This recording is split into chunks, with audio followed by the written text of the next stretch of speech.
إن الحمد لله نحمده ونستعينه ونستغفره ونعوذ بالله من شرور أنفسنا ومن سيئات أعمالنا من يهده الله فلا مضل له ومن يضلل فلا هادي له أشهد أن لا إله إلا الله وحده لا شريك له وأشهد أن محمدا عبده ورسوله اللهم صل وسلم على محمد وعلى آله وأصحابه رسول الله أجمعين. فيا أيها الحاذرون اتقوا الله حق تقاته ولا تموتن إلا وأنتم مسلمون. أوصيكم وإياي بتقوى الله وطاعته لعلكم تفلحون. فقال الله تعالى في القرآن الكريم وبقوله يهتدي المهتدون. أعوذ بالله السميع العليم من الشيطان الرجيم. بسم الله الرحمن الرحيم. يا أيها الذين آمنوا كتب عليكم الصيام كما كتب على الذين من قبلكم لعلكم تتقون. فقال رسول الله صلى الله عليه وسلم في الحديث عن أبي هريرة قال رسول الله صلى الله عليه وسلم رب صائم ليس له من صيامه إلا الجوع ورب قائم ليس له من قيامه إلا السهر. صدق الله العظيم وصدق رسول الكريم. Kaum muslimin sidang jemaah Jumat yang insyaallah dirahmati oleh Allah Subhanahu wa taala. Kembali kita bersyukur kepada Allah Azza wa Jalla karena pada detik ini kita berada pada tanggal 5 Ramadan 1445 Hijriah. Artinya sudah 4 hari kita melaksanakan amalan puasa dan hari ini termasuk puasa yang kelima, dan artinya sudah 5 kali kita melaksanakan qiyamul lail Ramadan atau melaksanakan salat sunat tarawih. Allah masih memberikan kepada kita kesempatan untuk memperbanyak amalan-amalan ibadah di dalam kehidupan. Kemudian salam bersertakan salam tidak lupa pula kita kirimkan kepada Nabi besar kita Nabi Muhammad sallallahu alaihi wasallam dengan ucapan Allahumma salli ala Muhammad wa ala ali Muhammad. Assalamu alayka ya Rasulullah, assalamu alayka ya Habibullah. Kemudian tingkatkan ketakwaan kepada Allah Subhanahu wa taala. Jalankan segala apa yang diperintahkan oleh Allah, tinggalkan segala yang dilarang olehnya. Karena insyaallah tatkala kita bertakwa, kita akan menjadi hamba-hamba yang dicintai oleh Allah. Tatkala kita dicintai oleh Allah Subhanahu wa taala, maka kita akan selalu berada di dalam perlindungan Allah Subhanahu wa taala. Masyaallah muslimin sidang jemaah Jumat rahimakumullah. Ada satu peringatan dari baginda Rasulullah sallallahu alaihi wasallam dalam hadisnya yang disampaikan oleh Abu Hurairah bahwa Rasulullah sallallahu alaihi wasallam menyampaikan, kita semua kaum muslimin saat ini berada pada bulan suci Ramadan. Nantinya tatkala lewat bulan Ramadan memasuki 1 Syawal di mana kita akan melaksanakan yang namanya hari raya Idul Fitri atau kita kenal dengan hari raya kemenangan. Karena 1 bulan penuh melawan yang namanya hawa dan nafsu.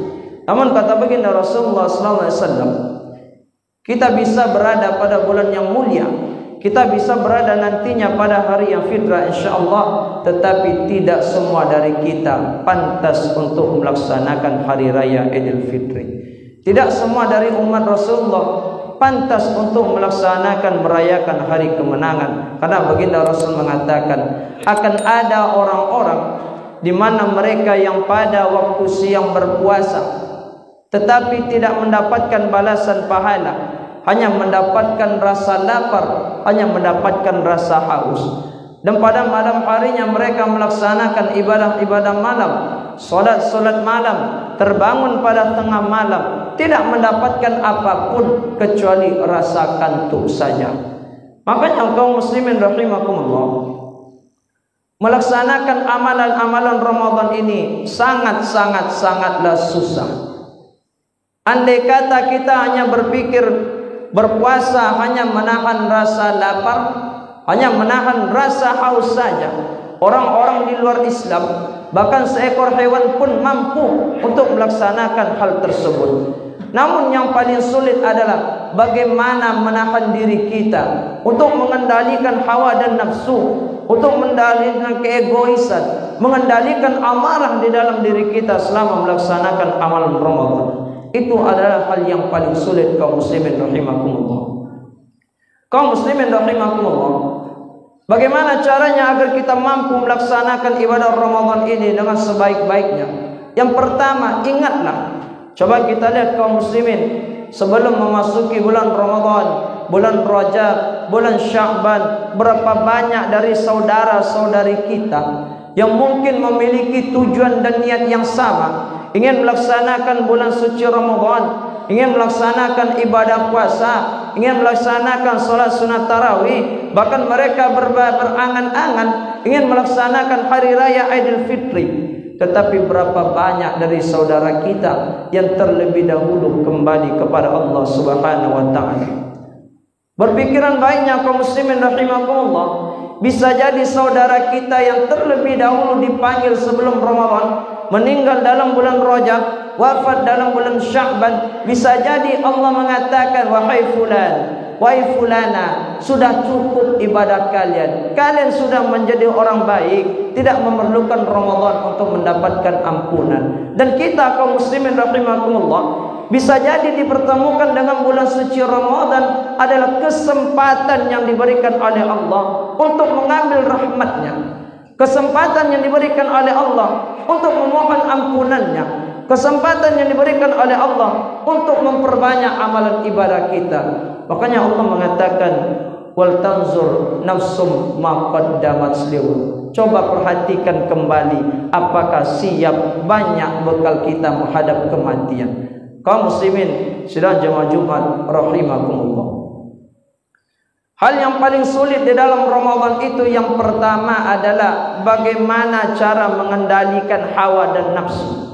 Banyak dari kita yang melaksanakan puasa, malamnya melaksanakan tarawih, tetapi tidak mampu menjaga pandangan, masih melihat hal-hal yang diharamkan oleh Allah Subhanahu wa taala, masih suka melihat hal-hal yang berbau maksiat, masih suka melihat hal-hal yang dapat mendatangkan dosa dan keburukan. Para kaum muslimin, di dalam bulan suci Ramadan itu semua pintu-pintu syurga dibuka oleh Allah, pintu-pintu neraka ditutup serapat-rapatnya, para syaitan dibelenggu, iblis dibelenggu, jin dipenjara oleh Allah Subhanahu wa taala. Mungkin di luar Ramadan kita bisa mengatakan perbuatan maksiat, perbuatan dosa, perbuatan salah yang kita lakukan atas dasar godaan syaitan. Yang jadi pertanyaan, mengapa di dalam Ramadan masih banyak kita yang melaksanakan perbuatan yang salah? Masih banyak kita meninggalkan ibadah puasa, masih banyak yang meninggalkan solat, masih banyak yang melalaikan solat. Apakah ini memang dasar hasutan dari syaitan la'natullah, atau ini memang karena diri kita sendiri?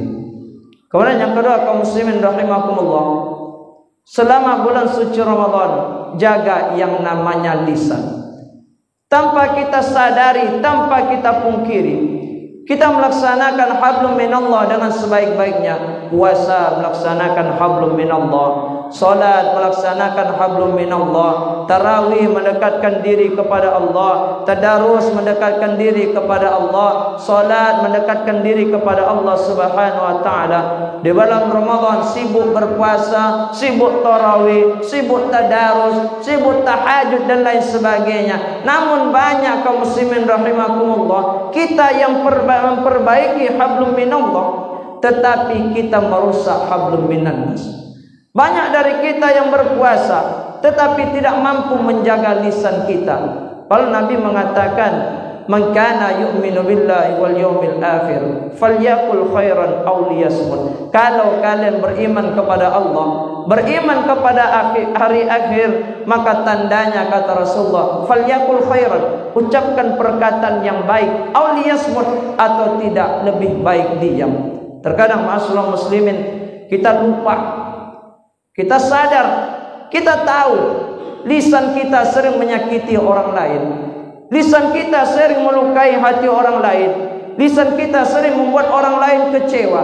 lisan merusak hubungan antara suami istri, lisan merusak hubungan orang tua dan anak, lisan merusak hubungan dengan saudara, lisan merusak hubungan dengan tetangga. Tanpa kita sadari kaum muslimin, kesalahan, kezaliman, perbuatan maksiat yang kita lakukan hubungan dengan Allah bisa kita perbaiki dengan bertaubat. Namun tatkala hablum minan nas yang rusak, sakit hati orang lain, kecewa orang lain, terluka oleh kita hati orang lain, satu-satunya jalan adalah memohon maaf kepada orang tersebut. Makanya begini Rasul mengatakan kaum muslimin, salah satu tanda-tanda orang yang nantinya merugi di hari akhir, kata Rasulullah sallallahu alaihi wasallam, adalah mereka yang semasa hidupnya melaksanakan salat, mereka berzakat, naik haji, sedekah, puasa dan lain sebagainya, salat berjamaah dan lain sebagainya. Namun meninggal, kata Rasulullah,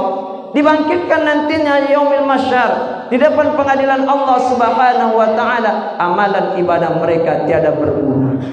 Mengapa demikian? Akan datang manusia-manusia yang mereka sakiti. Mereka rajin beribadah, kata Rasulullah, tetapi mereka rajin menghina orang lain. Mereka rajin beribadah, kata Rasulullah, mereka juga suka menyebarkan aib orang lain, suka memfitnah saudara kita, suka menggibahi saudara kita, suka menyebarkan keburukan, menyebarkan aib kepada seluruh masyarakat yang luas. Artinya kaum muslimin rahimakumullah, tatkala hablum minan nas kita rusak, maka semua itu akan dilanjutkan di depan pengadilan Allah Subhanahu wa taala. Kaum muslimin sidang jemaah Jumat yang dirahmati oleh Allah Subhanahu wa taala. Kemudian yang ketiga, apa saja yang mampu merusak amalan Ramadan kita, yaitu permasalahan hati. Rasulullah mengatakan, "Iza salahat salahal jasadu kulluhu, wa iza fasadat fasadal jasadu kulluhu, ala wa hiya qalbu." Hati ini merupakan titik poros di dalam kehidupan. Hati ini merupakan hal yang paling utama di dalam jasad kita. Kalau hati kita baik, kaum muslimin rahimakumullah, maka semua jasad kita akan baik. Kalau hati ini sudah buruk, jelek, gelap, maka semua anggota tubuh akan menjadi rusak. Salah satunya kaum muslimin, jauhi penyakit hati yang kita kenal dengan yang namanya riya. Berpuasa 1 bulan penuh, tarawih 1 bulan penuh, kalau tatkala niat beribadah hanya mendapatkan pujian dari orang lain, niat beribadah hanya karena ingin dipandang oleh manusia, niat beribadah hanya ingin dipandang baik di dalam khalayak masyarakat, maka tidak akan ada guna manfaat amal ibadah kita. Puasa 1 bulan penuh karena riya hanya mendapatkan rasa lapar dan haus. Tarawih 1 bulan penuh karena riya hanya akan mendapatkan rasa kantuk dan rasa lelah. Kemudian yang kedua kaum muslimin, penyakit hati yang harus kita hilangkan adalah at-takabbur atau sifat sombong. Dijelaskan dalam Al-Quran, kita lihat iblis yang dulunya di dalam syurga dikeluarkan oleh Allah Subhanahu wa taala dari syurganya Allah Subhanahu wa taala bukan karena ingkar, tidak, bukan karena tidak mau bersujud kepada Allah, tidak, tetapi pada dasarnya alasan utama iblis dikeluarkan dari syurga Allah hanya karena sifat sombongnya. Iblis yang diperintahkan oleh Allah untuk bersujud kepada Adam, ia enggan. Ia mengatakan, "Ya Allah, saya ini dari api. Api itu lebih mulia dari tanah. Bagaimana api harus bersujud kepada tanah?" Iblis sombong, kaum muslimin rahimakumullah. Coba kita lihat Korun yang dengan hartanya yang melimpah dibenamkan oleh Allah ke dalam bumi Allah, bukan karena hal yang lain, tetapi karena kesombongannya. Qala innama utituhu ala ilmin indi. Korun mengatakan, harta ini karena aku, harta ini karena saya, karena kepintaranku, saya rajin bekerja, saya rajin berusaha, saya rajin mencari nafkah, karena saya. Kesombongan membenamkan korun ke dalam bumi Allah Subhanahu wa taala. Berapa banyak hari ini kaum muslimin rahimakumullah, orang-orang yang sombong karena harta, Orang-orang yang sombong karena kedudukan, orang-orang yang sombong karena jabatan, orang-orang yang sombong karena titel dan lain sebagainya. Jangan pernah menyombongkan harta kaum muslimin rahimakumullah. Karena Qarun yang maha kaya raya saja dibenamkan karena kesombongan. Harta ini hanya titipan dari Allah Subhanahu wa taala. Harta ini hanyalah amanah dari Allah Subhanahu wa taala. Harta ini hanyalah pemberian sementara dari Allah Subhanahu wa taala. Mungkin hari ini kita kaya raya, memiliki rezeki yang melebihi orang lain, bukan karena usaha kita sendiri, tidak, tetapi dititipkan oleh Allah Subhanahu wa taala, diberikan amanah oleh Allah Subhanahu wa taala. Wa anfiqu mimma razaqnakum, agar mengeluarkan infak. Dititipkan harta yang banyak kepada kita, dari tangan kita membantu orang yang susah, dari tangan kita membantu orang-orang yang membutuhkan, dari tangan kita membantu orang-orang yang membutuhkan bantuan kita. Ini yang namanya kedudukan harta. Kemudian jangan sombong dengan yang namanya jabatan kaum muslimin rahimakumullah. Coba kita lihat Fir'aun saja, yang ia maharaja, sombong, mengaku sebagai Tuhan, dibenamkan oleh Allah bersama para pengikutnya di Laut Merah. Kedudukan hanyalah milik Allah Subhanahu wa taala. Allah yang memberikan kedudukan, Allah yang mengamanahkan kedudukan, maka manfaatkan kedudukan yang kita miliki sebagai jalan pemulus menuju jalan surga. Namun hari ini kaum muslimin, banyak orang-orang yang memiliki jabatan, banyak orang-orang yang memiliki kedudukan, banyak orang-orang yang memiliki wewenang, tetapi menyalahartikan kedudukan tersebut. Berapa banyak hari ini mereka yang memanfaatkan kedudukan untuk melakukan korupsi. Berapa banyak hari ini mereka yang memiliki jabatan melakukan diskriminasi. Berapa banyak hari ini orang-orang yang memiliki kedudukan mengambil yang bukan hak mereka. Padahal kaum muslimin, bagi Rasulullah SAW mengatakan, orang-orang yang mengambil hak orang lain, orang-orang yang memakan yang bukan harta miliknya, orang-orang yang merebut paksa kepunyaan orang lain, nantinya akan mendapatkan pertanggungjawaban di hadapan Allah Subhanahu wa taala. Harta akan kita tinggalkan kaum muslimin. Jangan sombong dengan harta. Jangan sampai kesombongan merusak amalan-amalan ibadah Ramadan,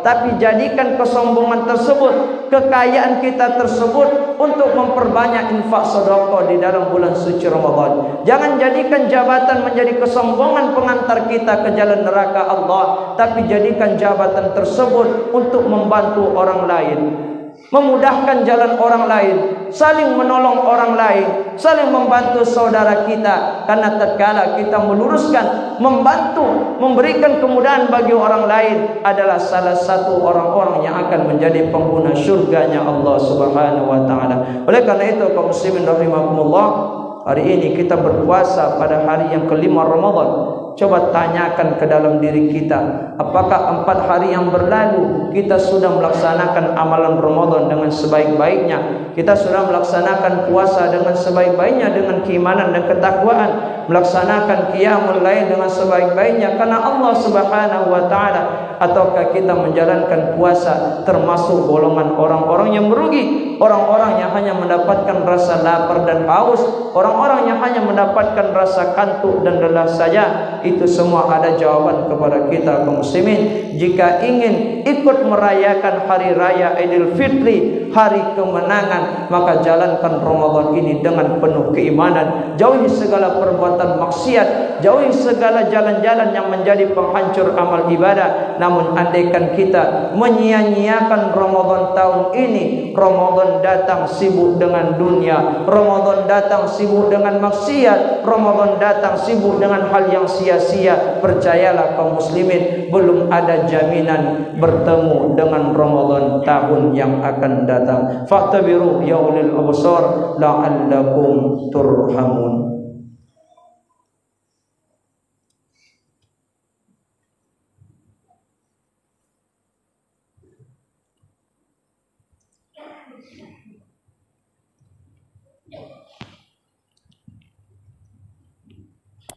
Alhamdulillah, alhamdulillah rabbil alamin, allazi an'amna bi ni'matil iman wal islam.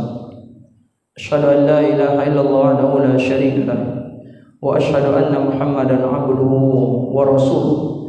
اللهم صل وسلم على محمد وعلى آله وأصحابه ورسول الله أجمعين. أوصيكم وإياي بتقوى الله فقد فاز المتقون.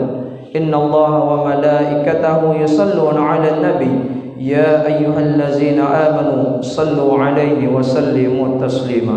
والعصر إن الإنسان لفي خسر إلا الذين آمنوا وعملوا الصالحات وتواصوا بالحق وتواصوا بالصبر. اللهم صل على محمد وعلى آل محمد كما صليت على إبراهيم وعلى آل إبراهيم وبارك على محمد وعلى آل محمد كما باركت على إبراهيم وعلى آل إبراهيم في العالمين إنك حميد مجيد. اللهم اغفر للمسلمين والمسلمات والمؤمنين والمؤمنات الأحياء منهم والأموات إنك السميع قريب مجيب دعوات. آمين آمين ويا قاضي الحاجات.